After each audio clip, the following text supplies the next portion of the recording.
Hi అండి, welcome to my channel Sita daily vlog. అందరు ఎలా ఉన్నారండి? బాగున్నారా? మీ అందరూ బాగుండాలని మనస్ఫూర్తిగా కోరుకుంటున్నాను. ఇది వచ్చేసి పన్నీర్ అండి. పన్నీర్ చపాతీ రోల్ చేస్తున్నా. పన్నీర్ని కట్ చేస్తున్నా అండి. ఇలా నేను ఇంత చిన్న సైజు కోసుకున్నానండి. మీరు కావాలంటే పెద్దవి కూడా కోసుకోవచ్చు అనమాట. ఈ సైజు సరిపోద్దండి చపాతీలోకి. ఇప్పుడు దీనిలోకి మసాలా వేసుకుందాం. 2 టేబుల్ స్పూన్ల, ఈ స్పూన్తో 2 స్పూన్లు వేసానండి పెరుగు. ఇందులోకి ఒక పెద్దదే కారం వేసాను స్పూను, ఆ స్పూను ఉప్పు, పసుపు, ఇంకా ధనియాల పొడి, జీలకర్ర పొడి, ఇంకా ఇదేమో మిరియాల పొడి మొత్తం పెరుగులో వేసి మిక్స్ చేసుకోవాలి. దీన్ని కలిపేసి పక్కన పెట్టుకున్నా.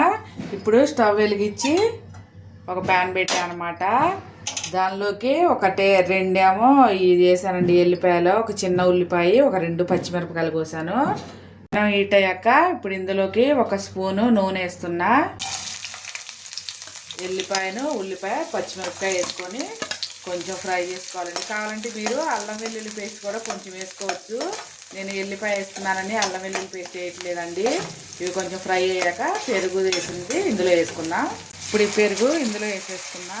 మీడియం ఫ్లేమ్ మీద కొంచెం దగ్గర అయ్యాక అప్పుడు పన్నీర్ ముక్కలు వేసేసుకోవాలి. పెరుగు కొంచెం ఉడికాక ఇప్పుడు మనం పన్నీర్ ముక్కలు వేసేసుకొని ఇదంతా దగ్గరగా అయ్యేదాకా ఉంచుకోవాలి. ఇలా దగ్గరగా అయ్యేదాకా ఉంచుకొని ఇప్పుడు దీన్ని దింపేసి చపాతీ చేసుకోవడానికి ప్యాన్ పెట్టాను. దీన్ని పక్కన పెట్టేస్తున్నా.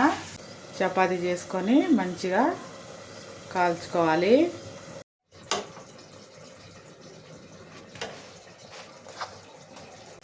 చిందల్లా చూసారా, ఇలా మంచిగా కాల్చుకోవాలి.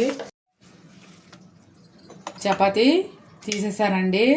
నేను మైనీస్ రాస్తున్నా. మీరు టమాటా కెచప్ ఇష్టం ఉంటే అదైనా రాసుకోవచ్చు. 1 స్పూను రాస్తున్నా. ఫస్ట్ చపాతీకి రాసేసుకోవాలి. మైనీస్ రాసేసాక ఒక ఉల్లిపాయను ఇంకా క్యాప్సికం ఫ్రై చేశానండి లైట్గా, అవి పెట్టుకోవాలి. తర్వాత మనం ఫ్రై చేసి పెట్టుకున్న పన్నీరు,